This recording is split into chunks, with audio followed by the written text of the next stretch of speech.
Hi everybody, this is Anne. The inspiration for this video actually came from one of our previous videos. I was piecing textures into clay projects and I used a homemade texture plate as a source for one of my designs. The results were very unusual and I had quite a few requests from viewers to demonstrate how I made it. So in this video, I'll use common objects from my craft drawers to create the texture plate and then demonstrate 3 projects to use it with.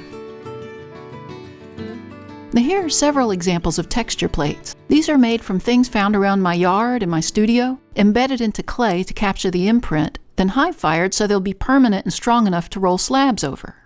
Now I'm going to make one just using simple objects from my craft drawer. I rolled out a 1/4-inch slab and ribbed it smooth. I found this nice satin ribbon which I cut into strips. I laid it diagonally across the slab. I laid more strips over them in the opposite direction so they formed large diamond patterns. I also had this wider ribbon in my drawer. I cut that into strips and centered them over the smaller satin ribbon strips.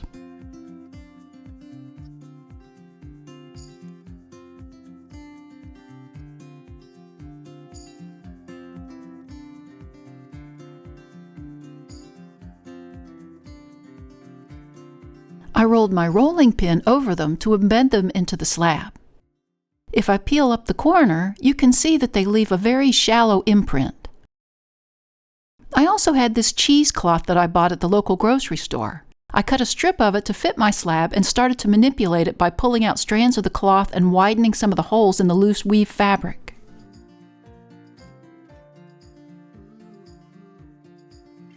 Now here's one that I made earlier. I love how it still looks like a woven fabric, yet the loose strands start to create their own patterns.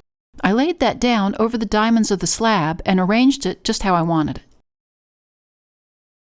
Again, I rolled that down over the surface to imprint the pattern. Remember, the strands are very thin and will leave a slight impression, but for my purposes, I wanted more depth so they would show up in the final design. To do that, I dipped some scraps from my reclaimed clay bucket and slaked it down to the slip that was a thick yogurty consistency. I brushed it over the entire slab with a soft brush, making sure not to disturb the ribbon and the cheesecloth underneath.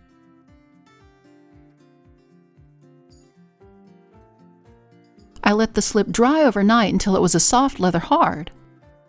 Now here's one that I made earlier where the slip is now set up. When I peel off the cheesecloth, you can see that what's left are some nice deep grooves which will imprint a lot more pronounced texture than if I had just left it without the slip.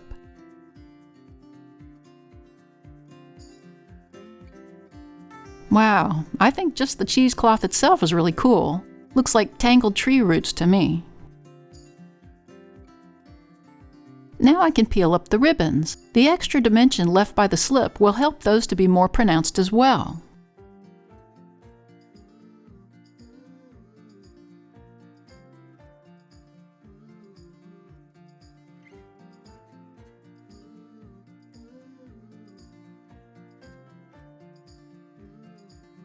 I love that you can see every detail from the tiny individual strands of the cheesecloth to even the tighter woven texture of the ribbons. Now here's a slab that I made earlier, ready to be used. I let it dry slowly to bone dry, bisque fired it, then fired it to cone 5 for a stronger plate. Now I'm going to use it to create an angled mug. I took a styrofoam cone and cut the bottom off of it, as by itself it would have been too wide for a mug. I rolled out a 1/4-inch slab and laid it on the texture plate.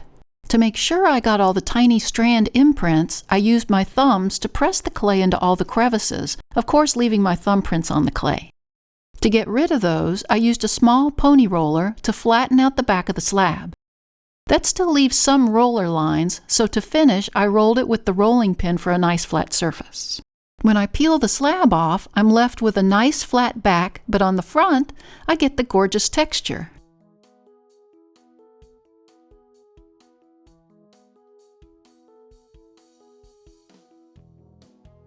I created a template to fit around the styrofoam cone. I placed it over the slab and cut around it with a sharp-edged tool.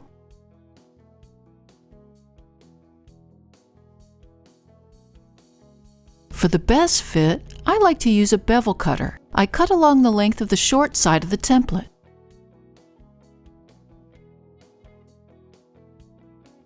I flipped the slab over and cut along the opposite short edge of the template. If your clay is sticky wet, you may need to wrap plastic around your styrofoam so it won't stick, but mine was a bit stiff. I scored and slipped one of the edges, then wrapped the slab around the cone and connected them for a tight seam.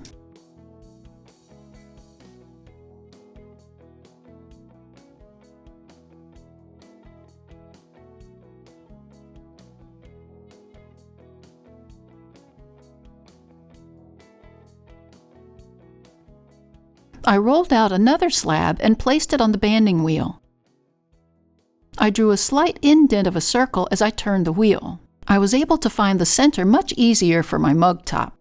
I placed the mug over the circle, then traced around the circumference. I scored both the mug top and the traced line on the slab. At leather hard, I carefully removed the cone to keep the round shape of the mug. I used the blunt end of my paintbrush to seal that inner seam, then slipped the slab and placed the mug top over the slipped line.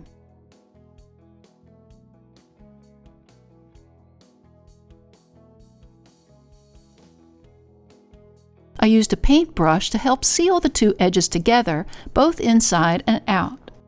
I then used my sharp X-Acto type tool to cut away the excess clay.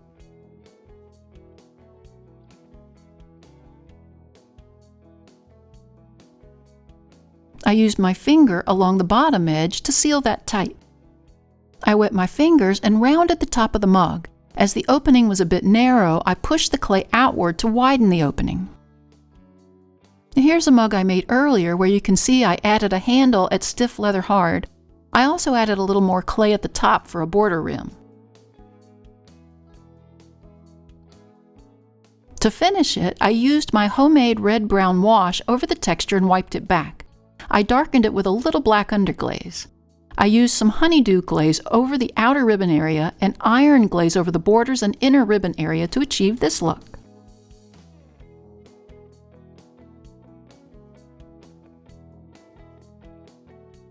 Now let's try making a football bowl.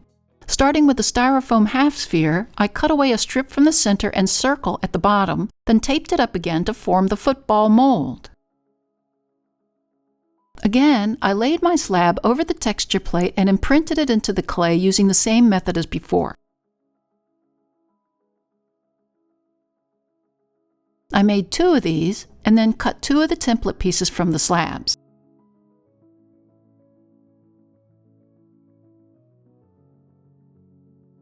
I beveled the slabs just like the first project, cutting the short sides, then flipping them and cutting the other short edge, also scoring them. Again, my slab is stiff, but if your slab is a bit sticky, add plastic wrap to the inside of the mold. I laid my first template piece to the inner side of the mold. Note that it's taller than the rim.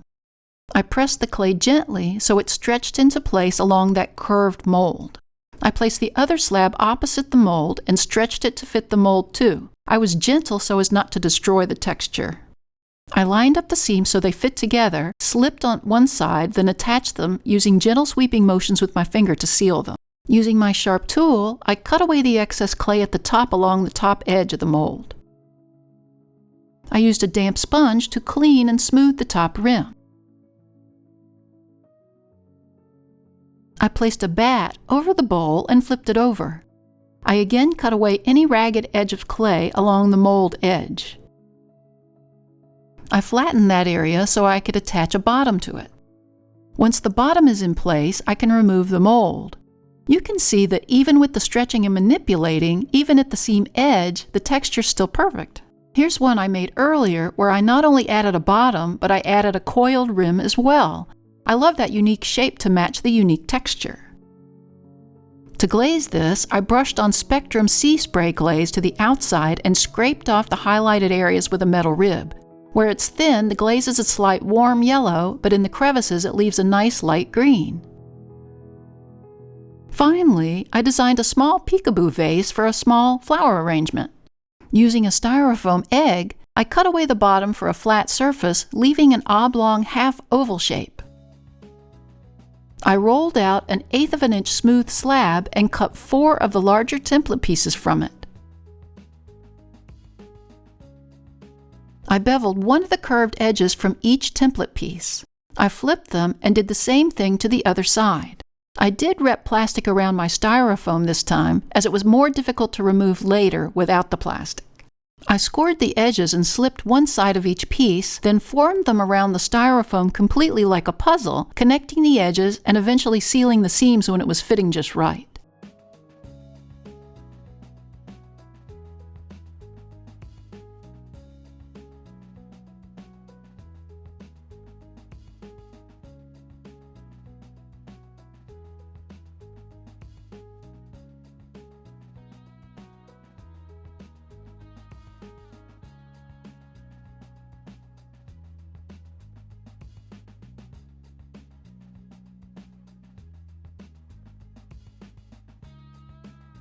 I used my rubber rib to smooth the top part into an almost bell shape.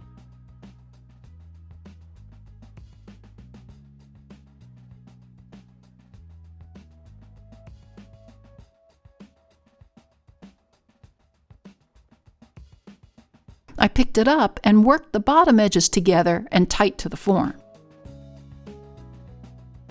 I rolled out another 1/8 inch slab and textured this one using the same techniques as before, except I didn't worry if the bottom was smooth. The rougher the better, actually. I cut out 4 of the smaller template pieces from the textured slab. I also cut out the 4-pronged star.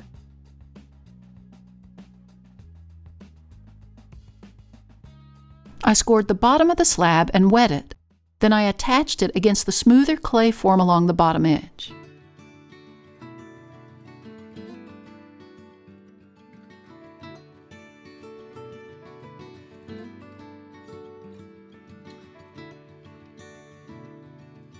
I continued fitting all the pieces along the bottom edge so that when they were in place, they left triangular gaps in between them.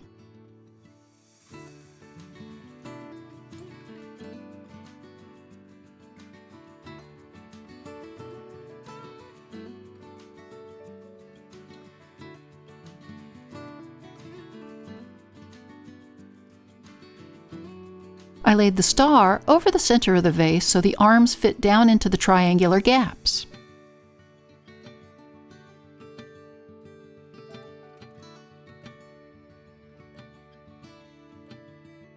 I cut out the center using the top of my water bottle.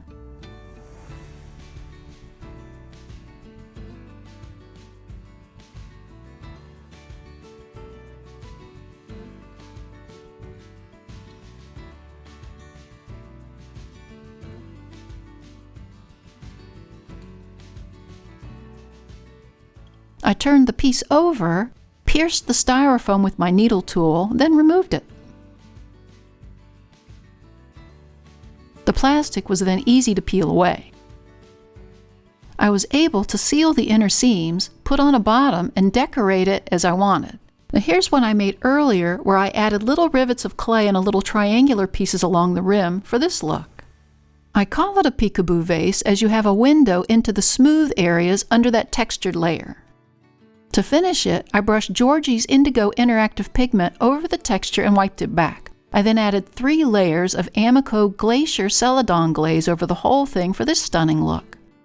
Now I showed you one idea for making a texture plate. You can use anything you find from small leaves, ferns, shells, pebbles, just to name a few, to create very unique textures. Thanks to the newest members of our Little Street Pottery Research Facility team. If you'd like to join the team and earn a title, click on the Super Thanks button or the link to buy me a coffee.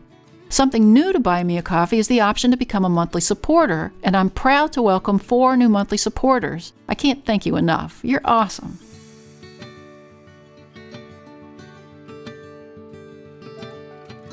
See you next time in the studio.